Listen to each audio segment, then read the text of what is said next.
এই ভিডিওতে আমি হাদিস আর খিলাফত নিয়ে কিছু কথাবার্তা বলবো। আগে যখন তুরস্কের খিলাফত ছিল, অটোমান ক্যালিফেট, তুরস্কের খিলাফত ছিল যখন, ওরা সুন্নি ইসলামের দেখভাল করত। সুন্নি ইসলামের দেখভাল করত, পয়সা করিও দিত মনে হয়। বিভিন্ন মাদ্রাসায়, গবেষণা প্রতিষ্ঠান, এইসব জায়গায় পয়সা করিও দিত। তা প্রায় প্রথম মহাযুদ্ধের পরে তো উসমানীয় সাম্রাজ্য বা অটোমান ক্যালিফেট ধ্বংস হয়ে গেল। তো সুন্নি ইসলাম তারপর থেকে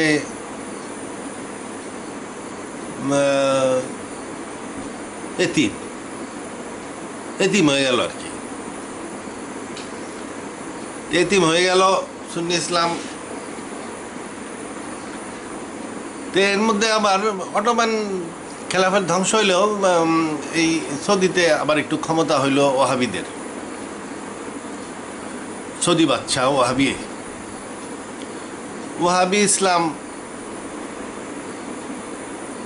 ইসলাম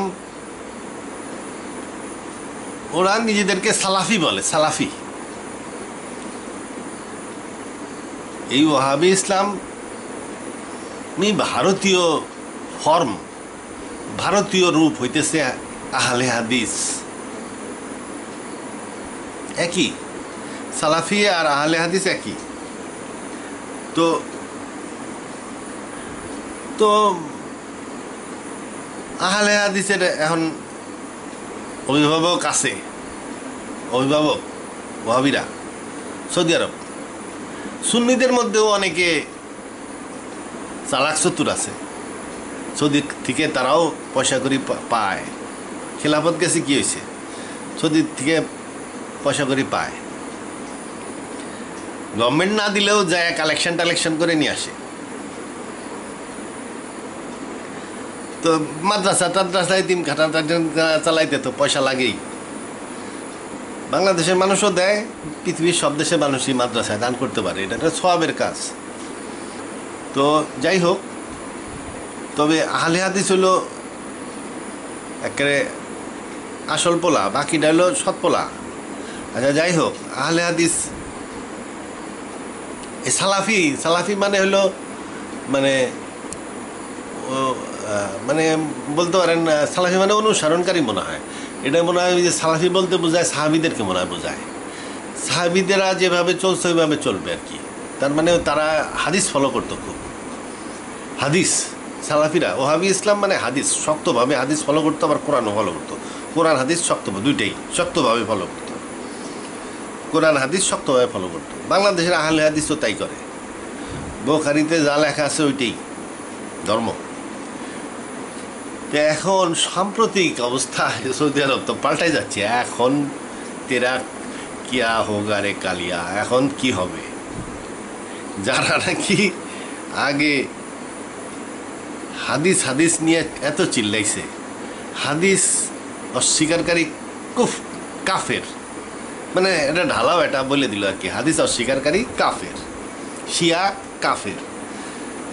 আচ্ছা, এইসব, তারপরে সুন্নি মসজিদে নামাজ পড়া যাবে না, নানান ধরনের কথা বলতো আর কি। হাদিস অস্বীকারী বলতে যে কি বুঝাচ্ছে সেটাও তারা ডিফাইন করতো না ঠিক মতন। হাদিস অস্বীকার কেন করবে? হাদিস তো অস্বীকার করে না।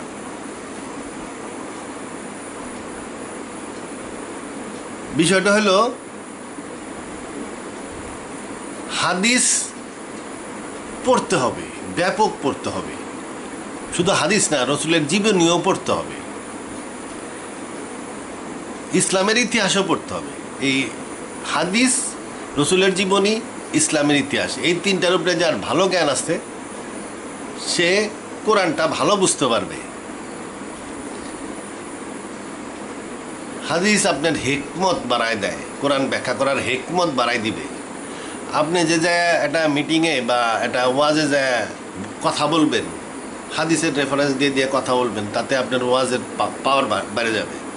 হাদিস উল্লেখ করতে হবে, ইসলামের কথা বলতে হবে, ঘটনা বলতে হবে, এর মাধ্যমে তো একটা আয়াতের ব্যাখ্যা করতে হবে। হাদিস তো অবশ্যই দরকার। আচ্ছা, সেটা আপনি রসুলের জীবনী হিসাবে মনে করেন, আর ইসলামের ইতিহাস হিসাবে মনে করেন, বা হাদিস হিসাবে মনে করেন, না একই কথা। দরকার আপনার, এটা হলো হিকমা, ওটা আপনার কোরআন বোঝার হিকমত বাড়াই দিবে। কিন্তু হাদিস অনুসরণও করতে পারে। একটা লোক রসুল দাঁড়িয়ে রাখছেন, অতএব রসুলের ভালো দাঁড়িয়ে রাখলো, কোনো অসুবিধা নেই। তারপরে রসুল এইটা করছেন, মিষ্টি খাওয়া পছন্দ করতেন, সেও মিষ্টি খায়,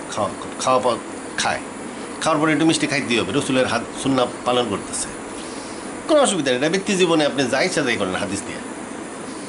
কিন্তু কথা হইতেছে রাষ্ট্রীয় পর্যায়ে আপনি হাদিস পালন করতে পারবেন না, রাষ্ট্রীয় পর্যায়েও পারবেন না। অন্য কেউ, আপনি যদি কোনো নেতা হন, হাদিস অনুযায়ী আপনার আন্ডার কমান্ডকে হুকুম দিতে পারবেন না।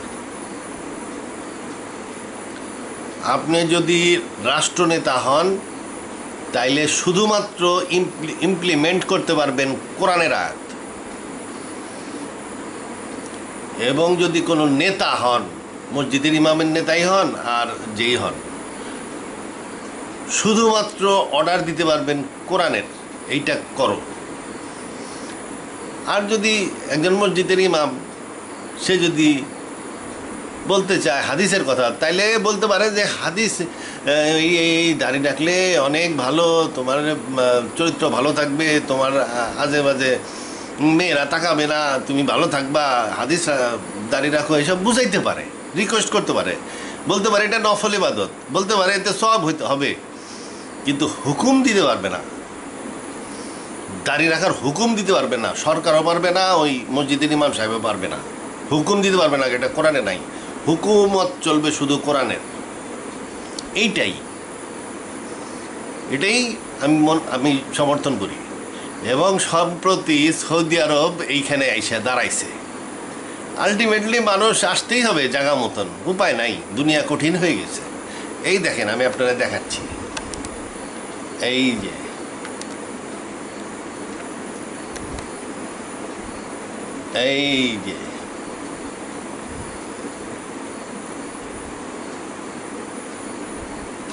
এই যে সৌদি যুবরাজ, উনি ক্রাউন প্রিন্স এবং খুব পপুলার, খুব সুনাম করতেছে, তার ভাইরাও তাকে খুব পছন্দ করে। এবং ক্রাউন প্রিন্স, এটা স্পষ্ট যে বর্তমান বাচ্চা তেমনি নড়াচড়া করতে পারে না, বললে এই হবে প্রিন্স বাচ্চা। আর এখন নামে ক্রাউন প্রিন্স, সৌদি আরব চালায় সেই। সে বলছে উই আর অনলি অবলাইজড, মানে আইনসঙ্গতভাবে বাধ্য, অবলাইজড মানে অব্লিগেশন, আইনসঙ্গতভাবে বাধ্য। উই আর অনলি, শুধুমাত্র আইনসঙ্গতভাবে বাধ্য, টু ইমপ্লিমেন্ট, বাস্তবায়ন করার জন্য, স্টিপুলেশন, আইন কানুন, নিয়ম কানুন, এইসব, দ্যাট আর ক্লিয়ারলি, যেটা পরিষ্কারভাবে স্টেটেড ইন দ্য কোরআন, যেটা পরিষ্কারভাবে কোরআনে বলা হয়েছে। তাইলে আমরা শুধুমাত্র আইনসঙ্গতভাবে বাধ্য টু ইমপ্লিমেন্ট, বাস্তবায়নের জন্য আইন কানুন system that are clearly stated in the Quran, যেটা কোরআনে আছে। এখন ঠিক জায়গা মতন এসে হাজির হয়েছে এই ওহাবি, ঠিক জায়গা মতন আসতে হবেই। আচ্ছা, এইটা বাস্তবায়ন যদি করে, এটা উনি একটা ইন্টারভিউতে বলছেন, আর অলরেডি উনি কাজ শুরু করছেন, এইটা যদি বাস্তবায়ন করেন, তাহলে কি হইল? হাদিস অনুযায়ী আগে সিনেমা হল ছিল না, কিন্তু কোরআনে তো ছবি দেখা নিষেধ নাই, ছবি দেখতে পারেন, সর্বপ্রকার ছবি দেখতে পারেন, তাহলে চলন্ত ছবিও দেখতে পারেন, তাহলে সিনেমা হল চলবে। কোরআনে তো নিষেধ নাই। কোরআনের আলোকে মুতা ম্যারেজকে বৈধ করা যায়। কোরআন, আপনি যে কোনো শিয়া ইমামরে দায়িত্ব দেয়া, সেই বিশাল পড়াশোনা শিয়া ইমামরে শিয়া মৌলানার ডাইকাই না বলেন যে প্রমাণ করেন মোতামেরেজ বৈধ না বলতে, সে ভালো মতো কোরআনের রায় দিয়ে বলে দিবে যে এই মোতামেরেজ একই খুব ভালো জিনিস। তাহলে মোতামেরেজ তো বৈধ করে দিছে সৌদি আরবে। সৌদি আরবে এখন মোতামেরেজ বৈধ, সিনেমা হল চালু করে দিছে। সৌদি আরবে আগে বিদেশি ব্যবসায়ীরা জমি জমা কিনতে পারতো না, মানে অন্য ধর্মের হইলে, ইহুদিরা বিশেষ করে। ইহুদি ব্যবসায়ী না থাকলে দেশের উন্নতি হয় না। এখন ওই যে নিয়ম সিটি করতেছে, দেখা যাবে ওখানে ওই নিয়ম সিটি পৃথিবীর সবচেয়ে সুন্দরতম নিয়ম সিটি বানাইতেছে। নিয়ম নিয়ম যেখানে বানাইতেছে সেখানে সব শহরই ধ্বংস হয়ে গেছে, মাদান টাদান মানে পেট্রা মেট্রা সব শেষ। এই ওইখানেই বানাচ্ছে নিয়ম সিটি। আর নিয়ম সিটির নাম শুনলে কেমন যেন মনে হয় যে প্রাগৈতিহাসিক ধ্বংসপ্রাপ্ত সিটি। যাই হোক, আল্লাহ বাসাক, এই নিয়ম সিটি বানাচ্ছে, ওখানে দেখবেন যে ইহুদিরা এসে বিরাট বিরাট জমি টমি কিনে ফেলবে, কারণ কোরআনের নিষেধ নাই। আচ্ছা, তারপরে আরও অনেকে যে সন্ন সারের যে আইন ছিল ওটা বাতিল হয়ে যাবে। তারপরে কোরআন অনুযায়ী শুধুমাত্র বিবাহিত মহিলা যদি পুরুষ যদি জেনা করে তাইলে হইল দোররা, 100 দোররা। আর অবিবাহিত পুরুষ মহিলা যদি জেনা করে তাইলে বলছে যে সাজা দাও, আর যদি তওবা করে মাফ করে দাও। বিষয়টা একটু ভালো করে বলি। এই সূরা নূরে যখন পরিবার গঠন করা হলো, তারপরে বলা হলো যদি কোনো মেয়ে খারাপ কাজ করে তাইলে তারে 4 জন সাক্ষী পেলে ঘরে আটকে রাখো যতক্ষণ পর্যন্ত আল্লাহ আইন না দেয়। পরে আল্লাহ আইন দিল যে এই ধরনের লিউডনেসের জন্য 100 দোররা। তাহলে এই আইনটা কার্যকরী হলো ওই বিবাহিত পুরুষ মহিলার ক্ষেত্রে।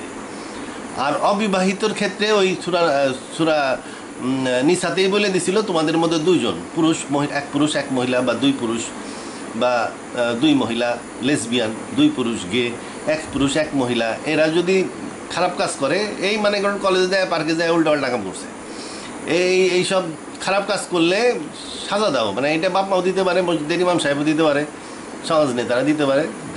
ধমক টমক দিল, থাপ্পড় টাপ্পড় দিল, তারা মাপ চাইলে আর সাজা নাই। তাইলে ইসলামিক আইন অনেক সোজা হয়ে যাচ্ছে সৌদি আরব।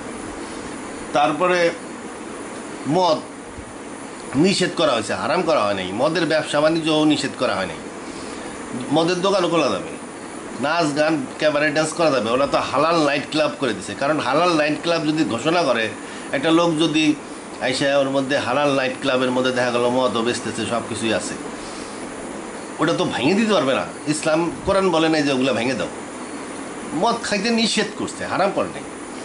তারপরে নাচ গান ওই যদি বান্দিরা করে, বান্দি তো এখন আর নাই, ওই যে অন্য ধর্মের লোক যদি এসে নাচ গানের একটা দোকান খুলে বসে, খ্রিস্টান তো অনেক আছে এই আরবিয়ান কান্ট্রিতে, তাইলেও আপনি না করতে পারবেন না, কারণ কোরআন বলে নাই যে এদেরকে নাচ গান করতে বাধা দাও। এরা প্রশ্ন বলতেছে, we are only obliged to implement stipulations that are clearly stated in the Quran. কোরআনে যেটা আছে ওইটাই করবো। তা কোরআনে ওগুলা অনেক কিছুই নাই। এটা এখন সে ঠিক জায়গায় আসছে। সাহাবিরাও এরকম ছিলেন, আসল সালাফি যারা ছিলেন তারাও এরকম ছিলেন। সালাফিরা এই আগেকার দিনে প্রচুর নাচ গান মদের দোকান ছিল। সাহাবিরা যখন দখল করছিলেন পারস্য সাম্রাজ্য, রোম সাম্রাজ্য, ওখান থেকে নাচ গান মদের দোকান এগুলো বন্ধ করেন না। এগুলো বন্ধ করছে প্রায় 100 বছর পরে দ্বিতীয় ওমর। উনি একটা পরোয়ানা জারি করে বললেন যে সমস্ত নাচ গান, জুয়া, মদের আড্ডা ধ্বংস করে দাও। তারপরের থেকে এটা ধ্বংস হয়েছে। কিন্তু সাহাবিরা ধ্বংস করেন নাই, কারণ কোরআনে এটার আদেশ নাই। ওনারা কোরআনের আদেশের বাইরে কাজ করাই হইতেছে বেদাত। তো উনি আসল সালাফি বললে এনাকেই বলতে হবে, উনি সাহাবিদের পথে চলতেছেন। যা কোরআনের নাই তা বাস্তব হুকুমত হিসেবে প্রতিষ্ঠা করা যাবে না। হাদিস পালন করো, খুব ভালো, ব্যক্তিগত জীবনে ওগুলো নফল ইবাদত, গুড। আচ্ছা, এই হাদিসের ইসলাম প্রতিষ্ঠা করতে যায় এই যে তালেবানরা ক্ষমতায় গেছিল, তারপরে কি হয়েছে, হাদিসের ইসলাম প্রতিষ্ঠায় মেয়েদের স্কুল বন্ধ করেছে, সুফিদের দরবার বন্ধ করে দিছে, তারপরে মূর্তি সব ভেঙে ফেলছে, তারপরে মানে নানান জিনিস মানুষের দাঁড়িয়ে রাখতে বাধ্য করছে, ক্যাসেট প্লেয়ার টেবিলে ছিঁড়ে ফেলাই দিছে, মানে এই ইয়া সিডি, গানের সিডি, সিনেমার সিডি সব বন্ধ করে দিছে। মানুষরে একেবারে এমন অত্যাচার করছে যে যখন আমেরিকা আসছে তখন মানুষ মনে করছে যে বাচ্চি, তালেবান গেছে বাচ্চি। নাইলে আফগানিস্তানের মতন জায়গায় আমেরিকার মতন আর্মি 2 বছর কি 7 দিনও থাকতে পারবে না। কিন্তু আফগানরা আর তালেবানরা সমর্থন দেয় নাই, যার ফলে আমেরিকানরা ঠিক আছে। ওই আফগানরা এখন জোরদার করে আমেরিকানদেরকে রেখে দেয়। এমন অত্যাচার করছে মানুষের উপরে ইসলামের নামে, হাদিস দিয়া। হাদিস আইন হিসাবে প্রতিষ্ঠা করা যাবে না, কোরআন শুধু যাবে। কোরআন খুব সহজ, কোরআনে 2-1টা অর্ডার আছে, কোনো আসলে কিছুই না, কোরআন আরও ভালো। আচ্ছা, এই যে তালেবান, আচ্ছা এইটা এখন সৌদি আরবে দেখে তালেবানও হয়তো ঠিক হয়ে যাবে। আর বাংলাদেশের মৌলানারা এই যে দেখেন, এই যে এরা, এই যে ইনার এখন কি হবে?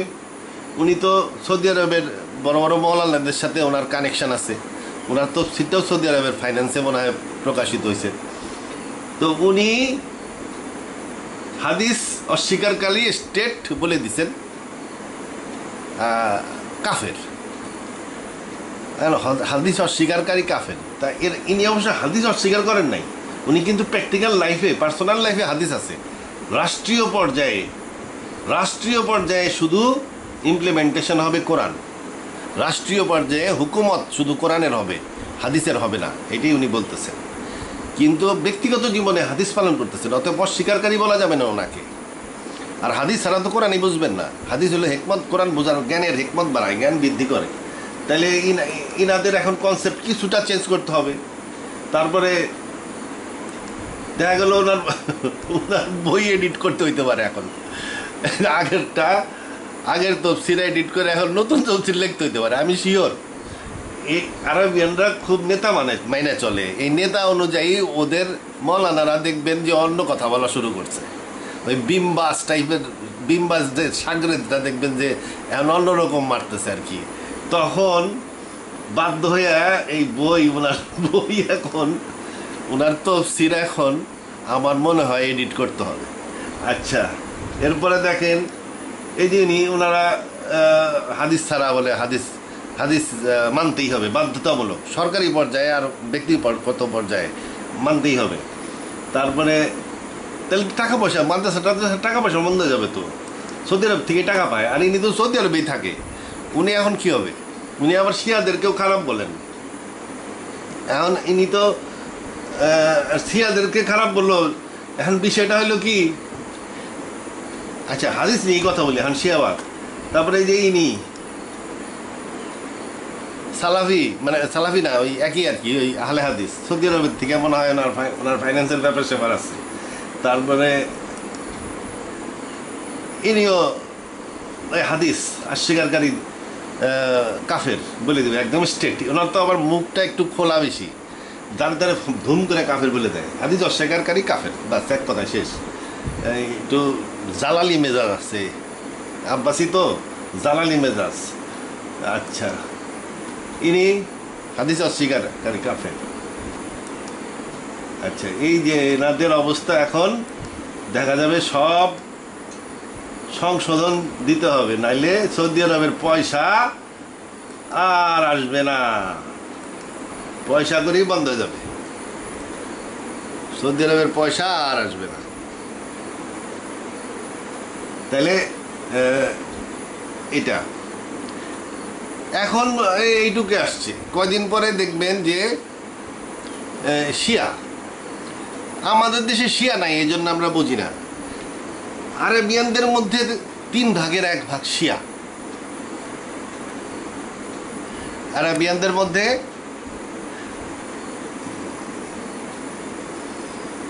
আর তাছাড়া এই যে সৌদি আরবে দেখবেন এখন পর্দা দেখবেন যে হালকা হয়ে গেছে। এই যে আমরা এখন যে সৌদি আরবরা যে ফলো করে ওহাবি পর্দা, এই যে এটা আসলে ইহুদি পর্দা, ইহুদি থেকে কপি। এই যে ইহুদি দেখেন একেবারে নাক পর্যন্ত ডাকা, খালি চোখ 2টা বাইর করছে, এটা হলো ইহুদি পর্দা। এটার থেকেই ওই ওহাবিরা সুন্নত মুন্নত হিসাবে আনছে। আসলে সুন্নতি সুন্নতির পর্দাই তো বলে কিছু নাই, রসুল্লাহ ওইভাবে পর্দার ডিজাইন বলছেন নাকি? আর উম্মুল মোমেনিনরা কীরকম কাপড় পরতেন তা কি আমরা জানি নাকি? এটা আসছে আসলে ইহুদি পর্দার থেকে, ইহুদি বোরখা। এই যে দেখেন ইহুদি বোরখা, ইনি অবশ্য একটু বয়স্ক মানুষ, এই জন্য নাকটা বাইর করে রাখছে, নাকটা বাইর করে রাখছে। বাইবেলে নাক বাইর করাও নিষেধ, বাইবেলে নাক বাইর করা, নাকের উপরে আয়াত আছে বাইবেলে, দেখো জেরুজালেমের মেয়েরা তারা ছোটো ছোটো পা ফেলে হাঁটে, আকাশে তাদের নাক, এরকম একটা আয়াত আছে। এক্স্যাক্টলি বলতে পারলাম না। এই যে নাক বাইর করে, চুলোর কথাও বলা হয়েছে বাইবেলে, চুল বাইর করে হাঁটলে মেয়েরে টাক করে দাও, এই ধরনের আয়াত। চুলও বের হবে না, নাকও বের হবে না, খালি বের হবে চোখ। এই যে ইহুদি বরখা, এইটা এখন সৌদি আরবে চলতেছে। আর মুসলমানদের বরখা কেমন? এই যে মুসলমানদের বোরখা, মনে করেন মুসলমানদের বোরখা অনেক সোজা বরখা নাই, মুসলমানদের বোরখা অনেক সহজ বোরখা। এগুলো সব ইহুদি বোরখা, মুসলমানদের বোরখা হইতেছে সহজ। এই যে মুসলমানদের বোরখা, এটা হলো সহজ বোরখা। এগুলো বলছে মাথাটা একটু যায় না। মুসলমানদের বোরখা কেমন? এই যে দেখেন মুসলমানদের বোরখা হলো, আল্লাহ বলছে প্রথমে উপর থেকে শুরু করছে, আল্লাহ দৃষ্টি নত করলো দৃষ্টি নত। তারপরে বলছে বুক ঢেকে রাখো কাপড় দিয়ে, চাদর দিয়ে বুক ঢেকে রাখলো, এবং ওই সাথে বলছে সৌন্দর্য প্রদর্শন করো না, মানে বুকের সৌন্দর্য প্রদর্শন করো না। তারপরে বলছে নিচের কথা, কোমরের নিচের কথা, মানে হাঁটার সময় পা দাপায় দাপায় আইটো না, মানে কোমর ডোলায় ডোলায় আইটো না আর কি, এই ধরনের করো। তাহলে মাথার মধ্যে কি করতে হবে? চোখ নিচে, বুকের মধ্যে কাপড় দিতে হবে, কোমরের নিচে পাও দাপায় দাপায় হাঁটা যাইব না। এইগুলো মোটামুটি আর কি, ওটা ভালো করে পরে নিয়ে ওখানে আরও কিছু থাকতে পারে। এই যে মুসলমানদের বোরখা দেখেন কত সুন্দর বোরখা।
আচ্ছা, এখন এর মধ্যে আবার এখন তো কোরআনের মধ্যে আসলো রাষ্ট্রীয়ভাবে, রাষ্ট্রীয় আইনের ক্ষেত্রে ব্যক্তি জীবনে হাদিস পালন করা ভালো।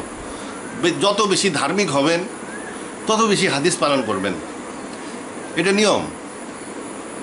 ওদের তত বেশি সওয়াব হবে। ব্যক্তি, রাষ্ট্রীয়ভাবে না। রাষ্ট্র শুধুমাত্র রাষ্ট্র বা মসজিদের ইমাম ওই আইনটাই হুকুম মত হিসাবে দিতে পারবে, যে আইনটা কোরআনে আছে। এর বাইরে সে হুকুম দিতে পারবে না। রিকোয়েস্ট করতে পারে, রিকোয়েস্ট, রাষ্ট্রের রিকোয়েস্ট করাও ঠিক না। রাষ্ট্রের রিকোয়েস্ট অর্ডারের মতন শোনা যায়, নেতাদের রিকোয়েস্ট অর্ডার হয়ে যায়। রিকোয়েস্টও করতে পারবে না, কোরআনের হুকুম দিতে পারবে শুধু। আর যারা অন্যান্য যারা আছে, যারা ধার্মিক লোক, তারা সুন্নতের কথা প্রচার করলো, কোনো অসুবিধা নেই। ওগুলো সবের কাজ, নফল কাজ। আর এই যে এখন দেখবেন যে অনেকে সৌদি আরবের সাথে ফাইন্যান্সের জন্য শেয়ারে খারাপ বলে। এখন কয়দিন পরে তো যা পরিস্থিতি দেখা যাচ্ছে, কয়দিন পরে তো সৌদি আরব ইরানের সাথে খাতির করে ফেলবে, যা মনে হচ্ছে। ইরানের সাথে খাতির না করে উপায় নাই। একটা লোকের সাথে খাতির করতে গেলে আর বন্ধুত্ব করতে গেলে ইতিহাস জানতে হয়। পাড়ার একটা লোকের সাথে যদি এই শত্রুতা বাঁধাইতে চান, তাহলে ইতিহাস জানতে হবে তার আগে। যদি দেখেন যে তার ইতিহাসে আছে যে সে এর আগেও 2-3 মারছে, মস্তান, তাইলে তার সাথে শত্রুতা না করাটাই ভালো, বুদ্ধিমানের কাজ। কারণ ও তো মস্তান, তার ইতিহাস বলতেছে সে একটা মস্তান। আপনি তার সাথে শত্রুতা করলে একদিন দেখা গেল ঘুষে নাক মুখ ফাটাই লাই দিল আপনার। তাইলে আগে কী করতে হবে, ইতিহাস দেখতে হবে যে এই লোকটার সাথে যে শত্রুতা করব তার ইতিহাস কি। এরকম ইতিহাস মুসলমানদের মধ্যেও অনেক জাত আছে। ইতিহাস এর মধ্যে সবচেয়ে উজ্জ্বল ইতিহাস হলো পারস্যবাসীর, পার্সিয়ানদের, ইরানিদের। তারা শত শত বছর বিশাল সাম্রাজ্য শাসন করছে। তাদের সাম্রাজ্য সেই আফ্রিকা পর্যন্ত, ইউরোপ পর্যন্ত বিস্তৃত ছিল, এদিকে হিমালয় পর্যন্ত বিস্তৃত ছিল পারস্য সাম্রাজ্য।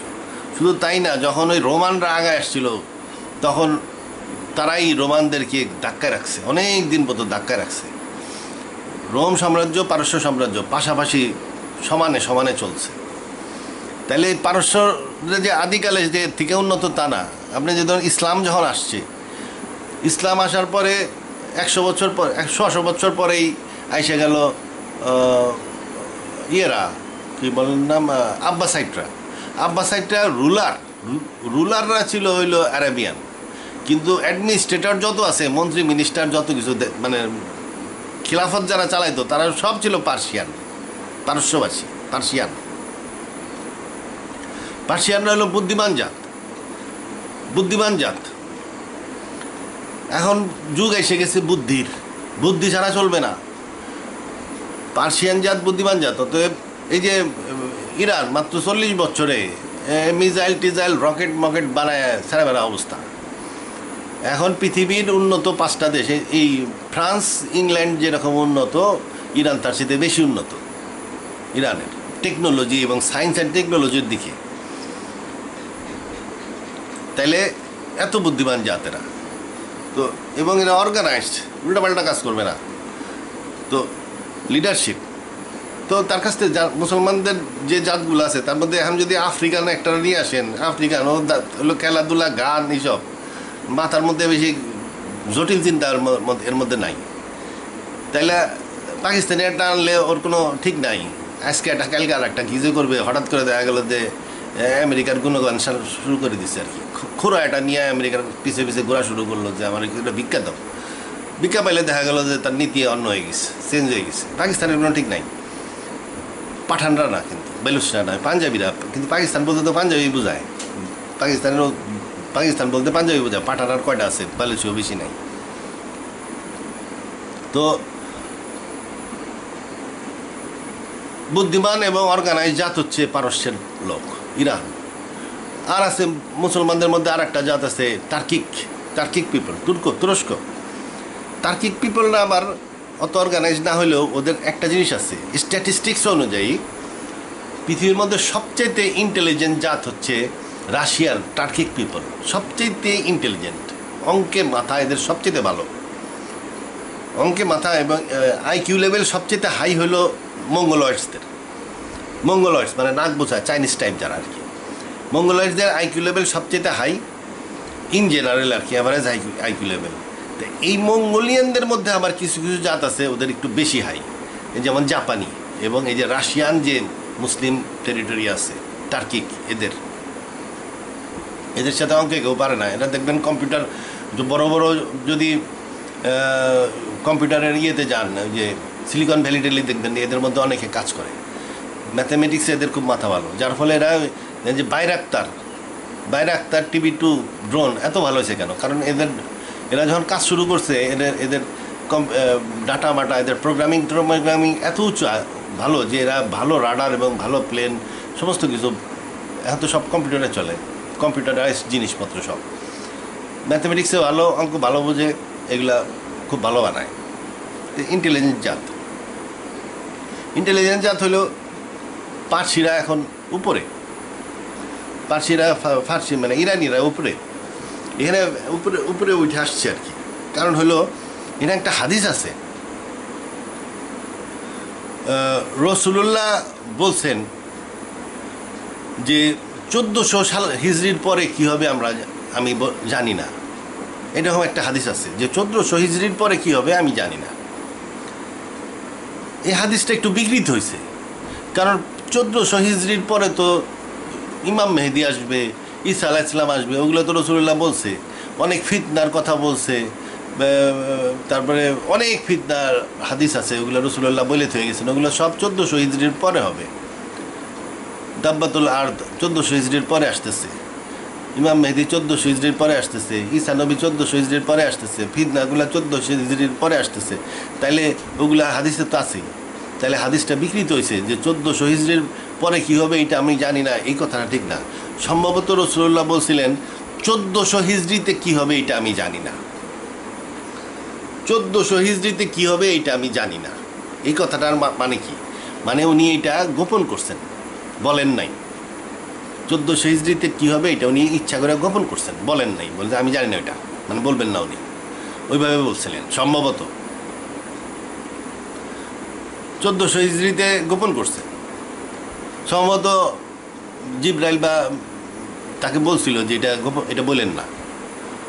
এটা অনেক সময় বলা হয় না, যেমন বললে হয় কি, এই যে যেমন মুসা নবীর জন্ম প্রকাশিত হয়ে গেছিল, জিন রাজায় আসমান যায় খবর হয় না, রাজা বাচ্চারে কয়ে দিছে, রাজা বাচ্চারা ইহুদিদের বাচ্চা কাচ্চা মারা শুরু করে দিছে, বলে দিছে যে একটা বাচ্চা জন্ম নিবে, সে তোমার ধ্বংস হয়ে যাবে, তুমি ইহুদির থেকে আসবে ওই বাচ্চা। এখন ইহুদিদের সব বাচ্চা মেরে ফেলতো। ঈসা আলাইহিস সালাম আসার আগে ওই রকম আগেতে জানাজানি হয়ে গেছিল, যার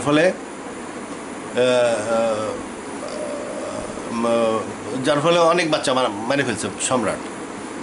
তারপরে রাসূলুল্লাহ আসার আগে যেন গোপন থাকে, এই জন্য আসমানে স্পেশাল গার্ড দেওয়া হয়েছিল।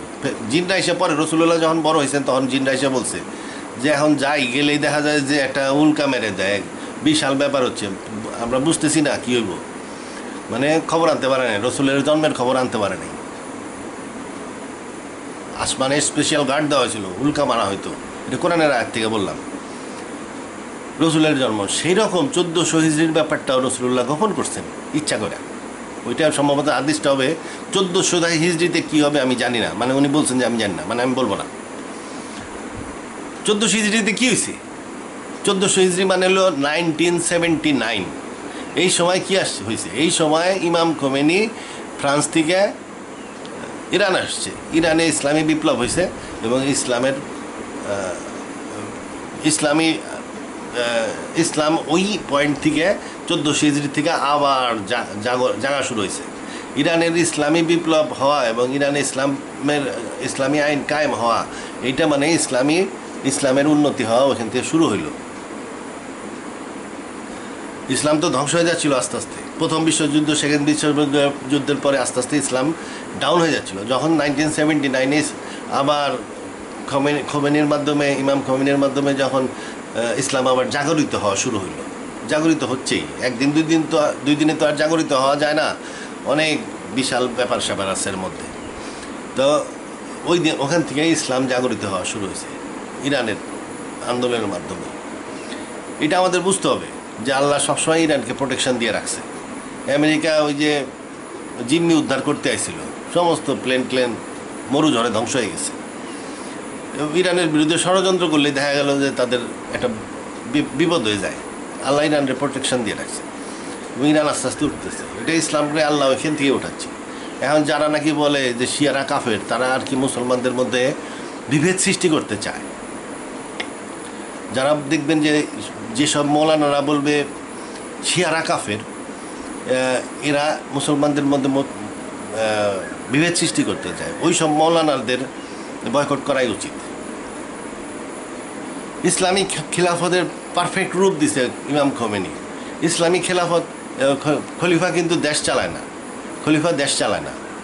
রাসূলুল্লাহ সাল্লাল্লাহু আলাইহি ওয়াসাল্লামের সিংহাসন ছিল না, ওনার রাজবাড়ি ছিল না, রাজপ্রাসাদ ছিল না, ওনার সেরিমোনিয়াল গার্ড ছিল না। খলিফারা একটার পর একটা মরছে, কিন্তু সেরিমোনিয়াল গার্ড রাখতে পারে নাই। রাসূলুল্লাহ টাকা ছাপেন নাই, ট্যাক্স কালেকশন করেন নাই, ওনার ফর্মাল আর্মি ছিল না, ওনার ফর্মাল পুলিশ ছিল না, উনি কোর্ট স্থাপন করেন নাই, ওনার মজলিসে শুরা ছিল না, মানে উনি গভর্নমেন্ট ফর্মই করেন নাই, গভর্নমেন্ট ফর্ম করেন নাই। হজরত আলীও গভর্নমেন্ট ফর্ম করেন নাই, হজরত আবু বকর ওমরেরাও গভর্নমেন্ট ফর্ম করেন নাই। ইসলাম একটা আন্দোলনের নাম। খলিফা কি? খলিফা হইল মসজিদে মসজিদে নববীর ইমাম, উনি ওইখান থেকে 5 ওয়াক্ত বা 3 ওয়াক্ত নামাজ পড়ান। তাহলে খলিফা হলো মসজিদে নববীর ইমাম, অথবা উনি হযরত আলীর মসজিদ যেটা আছে কুফাতে ওইটার ইমাম হইতে পারেন। এই ইমাম হইল খলিফা। উনি কি করেন? উনি 2টা কাজ করেন। 1 নম্বর কাজ করেন হলো উনি জাকাত আদায় করেন। জাকাত আদায় করে আবার মুসলমানদের মধ্যে পুনর্বিতরণ করেন, এই 1 নম্বর কাজ। 2 নম্বর হলো উনি মুত্তাকিনদের নেতা। মুত্তাকিনদের মধ্যে কিছু আছে যারা তার হাতে বায়াত নেয় এবং তিনি তাদেরকে জিহাদে ব্যবহার করতে পারেন, যে জিহাদে ব্যবহার করতে পারে। ওনার আন্ডারে একটা ফোর্স থাকে। যেমন ইরানে খোমেনি কিন্তু দেশ চালান না, উনি ওনার আন্ডারে একটা ফোর্স আছে যেটার নাম আইআরজিসি, ইসলামী রেভলিউশনারি, মানে জিহাদি গার্ডস, মানে মুত্তাকুন কোর, মানে দল। তাহলে আইআরজিসি হলো মুত্তাকুনের দল, বিপ্লবী মুত্তাকুনের দল, যেটা কোরআন হলো গাইডেন্স অফ মুত্তাকুন 1 নম্বর খণ্ড, চ্যাপ্টার 1 থেকে চ্যাপ্টার 9 পর্যন্ত। তাহলে উনি ওনার আন্ডারে একটা ফোর্স থাকে, আর উনি জাকাত কালেকশন করেন। এই গভর্নমেন্ট চালান না। গভর্নমেন্ট যেমন ইরানের নির্বাচিত সরকার আছে, ওরা গভর্নমেন্ট চালায়। কেউ যদি এখন খোমেনির কথা মতন চলে, যেমন ইরাকের সরকার খোমেনির কথা মতন চলে, তার মানে সে খিলাফত মেনে নিছে। সিরিয়ার সরকার খোমেনির কথা মতন চলে, তার মানে সে খিলাফত মেনে নিছে। হিজবুল্লাহ খোমেনির কথা মতন চলে, তার মানে সে খিলাফত মেনে নিছে। হামাস খোমেনির কথা মতন চলে, হুতি খোমেনির কথা মতন চলে, অথবা এরা খিলাফত মেনে নিছে। খলিফা হইল এই মসজিদের ইমাম, মসজিদে নববী বা আলীর মসজিদের ইমাম। উনি জাকাত কালেকশন করেন এবং ওনার আন্ডারে একটা ফোর্স আছে, সেই ফোর্স দিয়ে উনি সরকারদেরকে লাইনে রাখেন, যেন সরকাররা কোরআনের হুকুম মেনে চলে আর কি। এই সরকার নির্বাচিত সরকার হইতে, গণতান্ত্রিক সরকারও হইতে পারে, সরকার আমিরাতও হইতে পারে, সরকার রাজতন্ত্র হইতে পারে, সৌদি রাজতন্ত্র, কোনো অসুবিধা নেই। সৌদির রাজা বাচ্চারা যদি এখন খোমেনিরা মেনে নেয়, তাহলে খিলাফত মেনে নিল। তারপরে কুয়েতের আমির যদি এখন ইমাম খোমেনির কাছে যায়, হ্যান্ডশেক করে আসে, তো উনি খিলাফত মেনে নিল। এই খিলাফত কোনো ওরকম না যে আগের ফর্মে না, ওই যে আগের ফর্মে যেটা আমরা ইতিহাসে যে খলিফাগুলার কথা পাই, সেই খলিফারা ছিলেন সুলতান হিসাবে। ওনারা বহু যুদ্ধ বিগ্রহ, রাজপ্রাসাদ, অনেক কিছু করছেন। ওনারা একই সাথে ছিলেন সুলতান এবং খলিফা, দুইটাই। সুলতান হিসাবে ওনারা সম্রাট ছিলেন এবং সম্রাটের মতন চলতেন, আবার খলিফার পোস্ট দখল করে রাখছেন। কিন্তু এটা ঠিক না। খলিফা যদি আলাদা করা হয়, খলিফা একজন মসজিদের ইমাম, মসজিদে নববীর, মদিনার মসজিদের বা আলীর মসজিদের ইমাম, এবং তিনি জাকাত কালেকশন করেন। ওনার একটা ফোর্স আছে যার মাধ্যমে উনি জেহাদের থ্রেড দিয়ে রাখেন, যাতে সব সরকাররা ইসলামী আইনগুলা বাস্তবায়ন করে। এই ইসলামী আইন বলতে কোরআনের আইন বেশি না, 2-1টা আছে। সুদমুক্ত অর্থনীতি, আর হলো চুরি করলে হাত কেটে দেওয়া, আর হলো জেনা করলে দররা মারা। এই আর তেমন কিছু নাই। তো এটা হলো খেলাফত। তো এই খেলাফত আস্তে আস্তে কেউ ইচ্ছা করুক আর না করুক, বাধা দিক আর না দিক, বিরোধিতা করুক আর সমর্থন করুক, কিছু যায় আসে না। আল্লাহ যখন উঠাইতে থাকে তখন উঠাইতেই থাকবে। আল্লাহর বাতিকে ফুৎকার দিয়ে নিবানো যায় না। আর যারা নাকি বলে যে শিয়ারা মুসলমান না, তারা মুসলমান কিনা সন্দেহ আছে, তাদের থেকে দূরে থাকাই ভালো হবে। শিয়ারা আবু বকরে খারাপ বলে, ওমরে খারাপ বলে, কিছু যায় আসে না।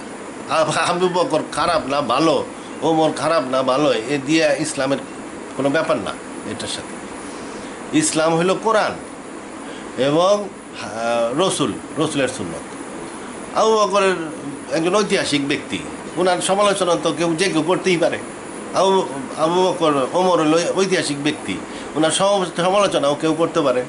মানুষ মনে করে আবু বকর, ওমর এরা বিরাট কাজ করছে, ইসলামী সাম্রাজ্য প্রতিষ্ঠা করছে, ইসলাম প্রচারে বিরাট কাজ করছে। ওরকম কাজ তারা করেন নাই। মনে করেন একটা লোক ট্রেন লাইন বানাইছে, Dhaka to Jessore train line বানাইছে। সে রেলগাড়ির বগি বানাইছে, রেলগাড়ির ইঞ্জিন বানাইছে, সমস্ত কিছু, ট্রেন লাইনও বানানো হয়ে গেছে, ইঞ্জিন বানানো হয়ে গেছে, বগি বানানো হয়ে গেছে, রেল স্টেশনগুলো বানানো হয়েছে, সব কিছু বানায় ওই লোকটা হঠাৎ করে গেল মইরা।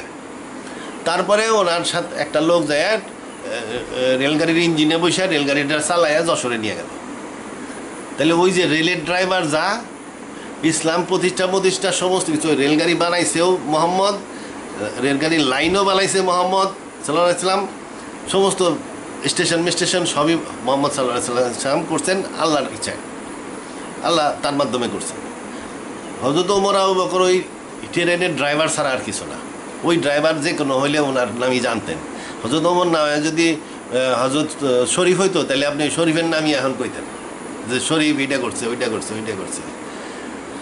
কিংবা যদি তার নাম হইতো বিল্লা, মিস্টার বিল্লা, আরে বা বিশাল খলিফা ছিলেন, এইটা করছেন, ওইটা করছেন, তার নামে নানান কাহিনী বেড়ে যেত। অতএব ওনারা ঐতিহাসিক ব্যক্তিত্ব, সাহাবী হিসাবে মূল্যবান, এই আর কি, সাহাবী হিসাবে সম্মান করতে হবে। কিন্তু খলিফা হিসাবে ওই তেমন কোনো স্পেশাল কিছু না। ওই সময় জোয়ার শুরু হয়ে গেছিল, রাসূলুল্লাহ রেলগাড়িও বানাইছেন, লাইন টাইন সব বানায় টানে সব সেট করে রাখছিলেন, রেলটা চালু করে দিয়েছিলেন, একদম ইঞ্জিন রেডি। মানে রোম সাম্রাজ্যে আক্রমণ করার জন্য যে বাহিনীটা যাবে সেই বাহিনীটা অলরেডি মদিনার বাইরে রেডি ছিল, মানে ইঞ্জিন স্টার্ট দেওয়া ছিল। ওই অবস্থায় রাসূলুল্লাহ সাল্লাল্লাহু আলাইহি ওয়াসাল্লাম আল্লাহ নিয়ে গেছেন। আচ্ছা, তো এখন উনারা ঐতিহাসিক ব্যক্তিত্ব, তার যদি কেউ বদনাম করে সুনাম করে কিছু যায় আসে না। আচ্ছা, এই সব জিনিস নিয়ে তাদেরকে নন মুসলিম ঘোষণা করে কিছু লোক শিয়াদেরকে বলে মুসলমান না। আমার একজন দেখি বলতেছে, বাংলাদেশের খুব বড় মৌলানা, যে শিয়াদের কোরআনের নাকি একটা লাইন বেশি আছে, সেই লাইনটা হলো আয়াত, একটা আয়াত নাকি বেশি আছে, আয়াতটা হলো আলী খুব ভালো, এই ধরনের একটা আয়াত। আচ্ছা, যদি বেশি থাকেও আমি শিওর নাই, কারণ ওনার কাছে ছাড়া আমি এই কথা আর কারো কাছে শুনিনি। মনে করলাম যে একটা লাইন বেশি আছে, সেই লাইনটা হলো কি, একটা সূরার শেষে লেখা আছে আলী খুব ভালো। আচ্ছা, এই ধরনের একটা আয়াত। এখন এটার জন্য কি শিয়ারা দায়ী? কোনো এক সময় কোনো একটা লোক এই লাইনটা হয়তো ঢুকাই থুয়ে গেছে। এখন যেসব শিয়া বাচ্চা কাচ্চা আছে, এরা কি ওই লাইনটা কাটার সাহস পাবে? সে কেমনে বুঝবে যে এই লাইনটা ভুল? ওই লাইন তো কাটার সাহস ওর নাই। কোনো শিয়া এই লাইনটা কাটবে, আরে বাপ কোরআনের আয়াত, ও তো এটার এই কোরআনের আয়াত হিসাবে জানে। এই বর্তমান যে শিয়ারা বেঁচে আছে তাদের তো এই দোষ না। আবার এমনও তো হইতে পারে যে সুন্নিরাই ওই লাইনটা আসলেই ছিল, সুন্নিরাই কেটে দিছে, মুয়াবিয়া আলীর নাম দেখে মুয়াবিয়া ওই আয়াতটা কেটে দিছে, বা এজিদ কেটে দিছে, সুন্নিরাই তো কেটে দিতে পারে। হয়তো ওই লাইন ছিল আলী খুব ভালো, এই লাইন হয়তো ছিল, আয়াতটা ছিল, মুয়াবিয়া এজিদরা কেটে দিছে, হইতে পারে না? হইতে পারে, এটার সম্ভাবনা আরও বেশি। আচ্ছা, যাই হোক, এইসব ছোটোখাটো ভুয়া টুয়া দিয়ে দেখবেন যে বাংলাদেশের কিছু হুজুর আছে বলে শিয়া খারাপ, মানে তারা মুসলমানদের ঐক্য বিনষ্ট করতে চায়। আল্লাহ যে জায়গার থেকে তারা আলোটাকে বাড়াচ্ছেন সেই জায়গাটাকে ফু মারতেছে, তারা এই টিকটিকিগুলো ওই জায়গায় ফু মারতেছে। এদের থেকে সাবধান এবং এদের থেকে দূরে থাকবেন। তাহলে মুসলমান কিন্তু ইমান, এক আল্লাহরে বিশ্বাস, পরকালে বিশ্বাস, কিছু সৎ কাজ, বেঁচে চলে যাবে না।